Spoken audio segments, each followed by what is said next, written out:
सद इधर कर इंटरव्यू लिए ना बंदियां दा इजहारे चाह की ईद कैसी गुजरी किता लगो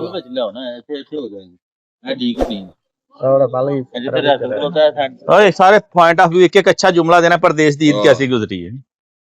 अस्सलाम वालेकुम शम्मा साहब क्या हाल है। वालेकुम सलाम। अच्छा सच्ची बात बतानी है कि रमजान इधर सऊदीया में ईद करना परदेश में घर वालों की याद आती है। बड़ी याद आमदी जी सारे दी। अच्छा ठीक ठाक ने घर वाले याद ते फिर आमदी बस घर और कुछ नहीं कहना बस याद ही आती है। और मुबारक इन्होंने देनी जिन्हें इंतजामिया ने चाह काले तक चलें जी लाला अशरफ आप बताएं कि परदेश में थोड़ा सा कैमरे में परदेश में ईद करना कैसा है। ईद हाजी साहब प्रदेश में तो परेशानी तो होती है लेकिन मजबूरी है क्या करें करनी पड़ती है करनी पड़ती है। छोटे छोटे बच्चे हैं बच्चों के लिए फिर परदेश तो काटना पड़ता है। चले बहुत बहुत शुक्रिया जी। हाँ जी रियासत जज साहब आप बताएं सिंधु साहब परदेश में जी परदेश की लाइफ तो ऐसे है जाहिर बात आई मिस यू पाकिस्तान तो हमें बहुत कमी महसूस होती है घर वालों की लेकिन परदेश तो परदेश ही है ना और मैं क्या कर रहा हूँ आई लव यू पाकिस्तान। आज जी सिंधु सिंधु छोटा सिंधु साहब आ रहे हैं जी इनका इजहार ख्याल लेते हैं ईद का सुनाए कैसा परदेश की ईद आज मैं अपने वाला साहब को बहुत मिस कर रहा हूँ आज चलो खैर खैर खैर खैर खैर अल्लाह खैर कर आज उधर होते उनकी कब्र पे जाते दुआ करते चल अल्लाह खैर कर परेशान नहीं होना आज उनको बेजगार हो मैं प्रदेश में कोई भी नहीं है उधर जो उनकी कब्र पे जाए। चलो यही जिंदगी होती है यही जिंदगी होती है चलो खैर खैर ओके ओके कोई बात नहीं बस दुआ में याद रखो ओके आ जा जी माशा प्रदेश में इसी लोगों को पता चलता है कि जब कोई अपना नहीं होता तो दिल परेशान हो जाता है। जी अंसारी साहब आप बताएं। माशाल्लाह बहुत अच्छे दिन गुजरते हैं ईद कैसी गुजरी। ये तो माशाल्लाह सही गुजरती है। सबसे ज्यादा किसकी याद आती है। बच्चों की और माँ बाप की। बस मुंह पहले साफ करके खा लो ना फिर गल करियो पहला तो ही बुला रहे इंटरव्यू होने पागल जज भी आ जाते हैं। एडा इमोशनल सीन होया ये तू जानबूझ क्यों मुंह तेरा मुकदा ही नहीं एडा थब्बा मुंह च पाया चलो खैर चुप करा सुनो खैर अल्लाह दी खैर अबू दी याद आ गई इधर आ मां प्यो दी फिर याद आंदी क्या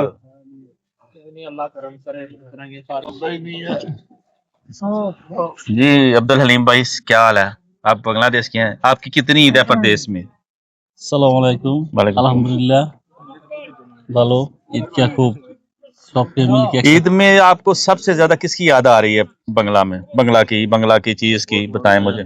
बांग्ला की चीज मुनके श्यामाई में गुरु मांस ऐसे चलते हैं। चल अल्लाह खैर करे। हाँ अच्छा ना तू ना गाल करेगा मेरा भरा तू ना करेगा। जी रसूल भाई आपने सच्ची बात बतानी है प्रदेश में आपको किसकी याद आती है। सबकी याद आ रही है घर वालों की और कोई अच्छा सा पैगाम छोड़ दें परदेशियों के लिए। और परदेशियों की यही उनके लिए यही है कि मिलजुल के रहें हंसी खुशी एक दूसरे के आज के दिन है सारे अखलाफात बुला के हंसी खुशी रहें एक दूसरे के साथ। माशाल्लाह जी बहुत बहुत शुक्रिया। प्रदेश में आपकी कितनी ईद है। मेरे ख्याल से गिनी नहीं है 14 छोटी 14 हो गई है बड़ी भी 14 28 ईदें हो गई हैं। हाँ तकरीबन। चले माशाल्लाह जी। हाँ कासिम तुम ही कोई क्या हाल है कुछ तो बोलना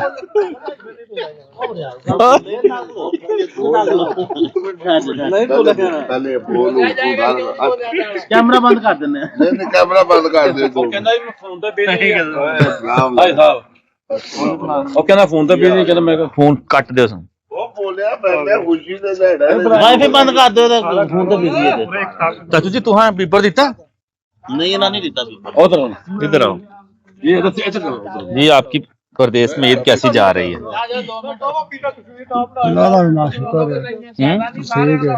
सबसे ज्यादा आपको ईद में कौन याद आता है।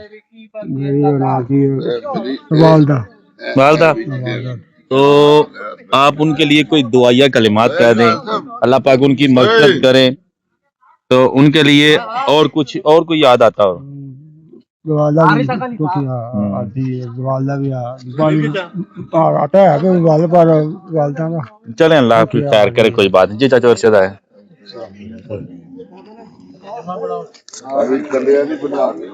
چاچو جی، مجھے بتائیں آپ کو پردیس میں آپ کی کتنی عید ہے؟ میرے کو تقریباً 7 ہو گئے۔ تو اسی چھوٹی عید میں آپ کو سب سے زیادہ کون یاد آتا ہے؟ سارے یاد آ دین۔ تو کوئی پردیسیوں کے لیے، کوئی پاکستانیوں کے لیے کوئی اچھا سا پیغام چھوڑ دیں، ہمیں کیا کرنا چاہیے؟ ہمیں رل مل کے رہنا چاہیے، کسی کی عزت کرنی چاہیے، نماز پڑھنی چاہیے، سارے نے اچھا تو کرنا چاہیے۔ ہاں میری مشیرہ بیمار ہوتے وقت دعا کرنی چاہیے۔ آمین، اللہ پاک ان کو صحت تندرستی والی لمبی زندگی عطا کرے، تو ہماری یہی دعا ہے۔ جی اور بھی جتنے بھی بیمار ہیں اللہ پاک ان کو شفا کاملہ عاجلہ عطا فرمائے۔ جی ٹھیک ہے، اوکے جی، بہت بہت شکریہ جی۔ بھی ہماری کمپنی کی شان مان آن، ان کو ہم دعوت دیتے ہیں سجاد گمن صاحب، جو کہ ملتے تو کسی کو بھی نہیں، لیکن باتیں سب سے زیادہ کرتے ہیں۔ ابھی ان کو پوچھتے ہیں کہ آپ کی پردیس میں کتنی عید ہے اور کیسے گزر رہی ہے۔ جی سجاد بھائی، جی جی سب سے پہلے آپ کو میری طرف سے بہت زیادہ عید مبارک۔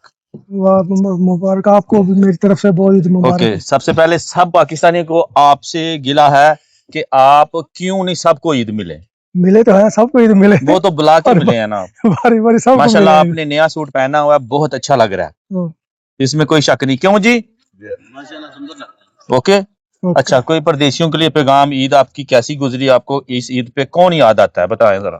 عید میں ظاہر ہے ہر آدمی کو پردیس میں اپنے گھر والے تو لازمی یاد آتے ہیں، دوست، ماں باپ، بیوی بچے، گھر والے، رشتے دار، قریبی، ہر عید کا بتائیں، آپ پردیس میں صحیح رہتی ہے کہ پاکستان میں؟ نہیں، یہ تو گھر میں ہی رہتی ہے نا، بال بچے کے ساتھ، ماں باپ کے ساتھ، بہن بھائیوں کے تو ساتھ۔ پردیسیوں کے لیے یا کوئی پاکستانیوں کے لیے پیغام چھوڑ دیں۔ پیغام کیا چھوڑنا، سیدھے قسمت کی بات ہوتی ہے، جدھر انسان کا قسمت ہو اللہ تعالیٰ ادھر لے جاتا ہے، اس میں کیا پیغام چھوڑنا ہے، نصیب کا بات ہوتا ہے، اللہ کا حکم۔ چلیں جی، اور کس کی یاد آ رہی ہے اس عید پہ آپ کو زیادہ؟ سب کی یاد آ رہی ہے، میری بھی۔ سب کی۔ چلو ٹھیک ہے، بہت بہت شکریہ، اوکے۔ آج جو نے بنانی ہے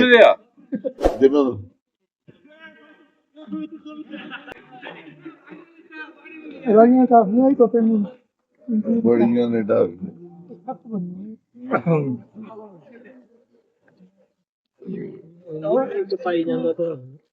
بعد ہی تو ہونا نہیں ہے،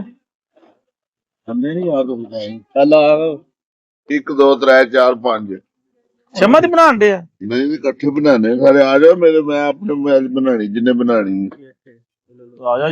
چلو ادھر آؤ جی۔ پہلے میرے موبائل بنا دیے نا دو اور نہیں ہوا پچھلی باری آتی بھائی تھی، ایسی آتی بھائی نے آتی اللہ پاک انہوں خوش رکھے، چنگا بندہ سی۔ چنگا بندہ سی، بلا نے جیمتے رہے تھے اتنے آ گئے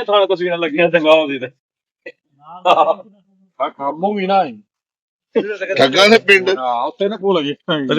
ہاں سر جی، یہ بولو جی، آپ کی بہت بہت شکریہ جی۔ آپ کی عید کیسی گزری ہے پردیس؟ السلام علیکم، الحمدللہ بھائی، عید کیسی ہے؟ تو یہ سارا ٹافی کھا گیا کہ باقی ہے ابھی کوئی؟ آپ کے لیے تھوڑا باقی اور کدھر گیا سارا؟ یہ کتنا نظام کیا؟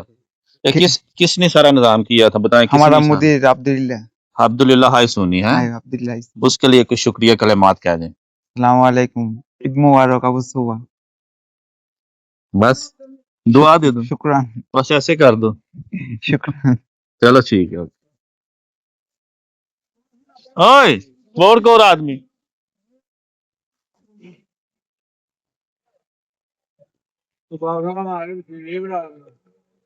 پچھلی عید سی نا، پچھلی عید سی تہاڈا کی جوں جو سو جانا سی تسی۔